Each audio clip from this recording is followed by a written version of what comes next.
apalagi kau bela-bela antek-asing. Assalamualaikum warahmatullahi wabarakatuh. Saya mau bicara langsung dengan Bapak yang terhormat, Bapak Prabowo Subianto.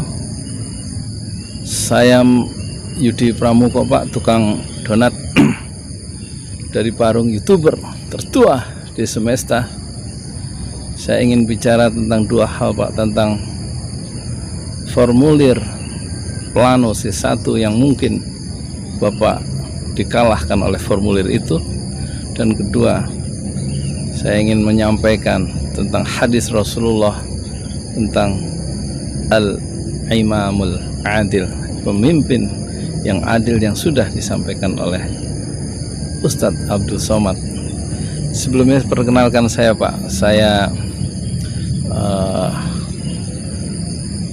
ibu saya almarhum adalah pensiunan sipil Angkatan Darat, dan kakak saya yang pertama pernah sampai di Lembah Tidar untuk menjadi perwira, tetapi karena indisipliner jalan-jalan di sawah petani, dan petani itu ternyata intel, akhirnya dipulangkan satu truk ya, 3 bulan berhasil di Akademi Militer di Tidar. Dan kata ibu saya itu ayah saya almarhum yang wafat dalam usia 40 atau 39 tahun adalah pejuang kemerdekaan karena mendapat bintang gerilya dalam pertempuran di Malang Selatan. Bapak Prabowo yang saya hormati, saya ingin bicara bukan sebagai seorang partisan politik. Saya bukanlah partisan politik 01, bukan partisan politik 02, tapi saya memposisikan diri sebagai YouTuber, Pak. Jadi mohonlah pertama-tama Bapak memerintahkan seluruh ya jaringan Bapak untuk mencet itu, Pak, subscribe untuk saya di Pesantren Ojo Lali di channel ini, karena cita-cita saya adalah subscriber saya adalah 55 juta, sekarang baru sekitar 80.000. Terima kasih sebelumnya, Pak. Jadi soal hadis Rasulullah Muhammad Rasulullah SAW, beliau bersabda, sab'atun yudhilluhumullahu fi dhillihi yauma la dhilla illa dhillu. Ada 7 kelompok, kata Rasulullah, yang akan mendapat naungan di akhirat ketika tidak ada naungan di akhirat dari bahaya akhirat itu kecuali perlindungan dan naungan Allah Subhanahu wa ta'ala. Kelompok pertama adalah yaitu pemimpin yang adil, dan saya kira Ustadz Abdul Somad itu benar ketika memberikan satu penekanan tentang kepemimpinan yang adil untuk semua jika Bapak menjadi Presiden Indonesia, the next President of Republik Indonesia. Karena kekuasaan di dalam Islam itu akan menjadi bencana, menjadi penyesalan di hari akhirat buat orang yang berkuasa itu kalau dia tidak adil. Dan ini satu pekerjaan yang sangat sulit, karena jaminannya tingkat kesulitan tinggi, jaminannya dia bebas dari huru hara bahaya di akhirat, yaitu pemimpin yang adil. Dan saya mohon untuk Bapak selalu mendengarkan ulama-ulama akhirat yang akan menjaga kepemimpinan Bapak di akhirat, di dalam membangun Indonesia yang lebih adil dan sejahtera. Jadi kiranya juga saya berpesan mungkin kepada ulama-ulama akhirat yang akan mengawal perjalanan Bapak Subianto Prabowo sebagai presiden, yang juga memang didukung sejak awal oleh ijtima ulama. Kiranya ulama-ulama itu tetap menjaga kemerdekaan jiwanya dan tetaplah takut kepada Allah sebagai ulama akhirat yang selalu menjaga jarak dengan kekuasaan dan tidak terkooptasi oleh kekuasaan.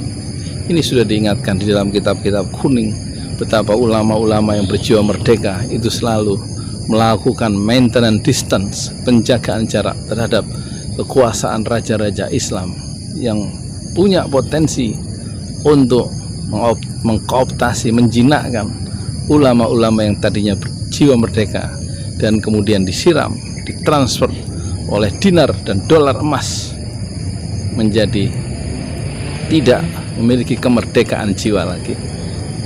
Dan kemudian saya ingin menyampaikan, selalulah sujud di depan Allah di Masjid Baitur Rahim, ide dari Haji Agus Salim, yaitu masjid di dekat istana itu, di lingkungan istana, adalah gagasan dari Haji Agus Salim, politikus Islam terbesar sepanjang masa, bersama Cokro Aminoto membangun partai politik Islam terbesar pra kemerdekaan, yaitu Sarekat Islam. Dan dia tentu tidak ingin penguasa itu melupakan Robnya, melupakan Tuhannya, dan istana haruslah dikawal oleh sebuah masjid, yaitu Baitur Rahim. Hendaknya pengawasan yang tertinggi adalah dari Allah Subhanahu wa Ta'ala. Dan yang kedua, saya akan bicara, Pak, tentang 1 jam lebih saya bicara dengan seorang warga yang menginformasikan dia punya video kopral itu yang memvideokan di tengah malam ketika siaga sudah selesai, tentara ditarik di satu kawasan di Bandung, maka tersisalah kotak-kotak suara itu dijaga oleh 2 kopral dari TNI Angkatan Darat. Kemudian datanglah 4 orang TNI dan sejumlah petugas pemilu membawa kartu, bukan kartu, surat-surat suara yang sudah dicoblos dalam kantong kresek, dan kemudian mengeluarkan isi dari kardus atau kotak pemilu itu, segelnya dibuka, isinya dikeluarkan, diganti dengan isi baru. Terus kemudian ada percakapan di situ, jangan lupa disegel lagi, ya disegel lagi seperti semula. Jadi isinya sudah berubah, jadi sudah berganti dengan C1 yang asli tapi palsu. Dan ketika dibuka di MK dalam persengketaan nanti, maka MK akan menemukan bukti yang cocok antara kotak suara C1 itu dengan perhitungan KPU, dan akhirnya Bapak dikalahkan oleh kartu C1 karena operasi senyap yang berlangsung selama 3 jam, antara jam 3 atau jam 2 sampai jam 5 atau jam 6 subuh.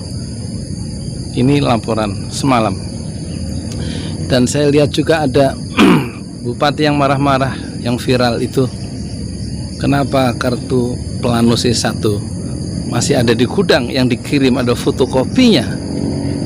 Dia marah, kenapa yang dikirim fotokopinya? Tentu yang asli akan diisi dan akan masuk ke KPU. Yang fotokopi tentu akan dibakar. Jejak-jejak kejahatan selalu tidak sempurna. Saya Yudi Pramuko, tukang donat dari Parung, YouTuber tertua di semesta. A'udzubillahi minasyaitonirrajim. Bismillahirrahmanirrahim.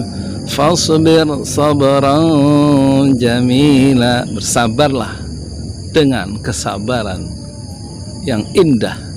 Berjuanglah dengan perjuangan yang indah di dalam kejujuran. Kau yang ada di tentara, di polisi yang masih aktif, ingat, kau adalah tentara rakyat. Kau adalah polisinya rakyat, seluruh rakyat Indonesia. Kau tidak boleh mengabdi kepada segelintir orang, apalagi kau membela antek-antek asing.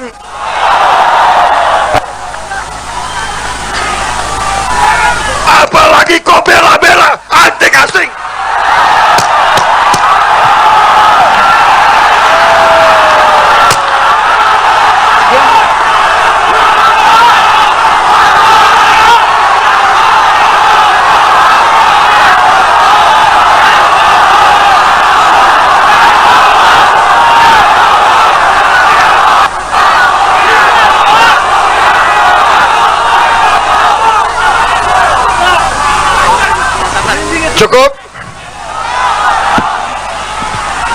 Mereka khawatir saya ini yang jadi tadi dibisikin sabar.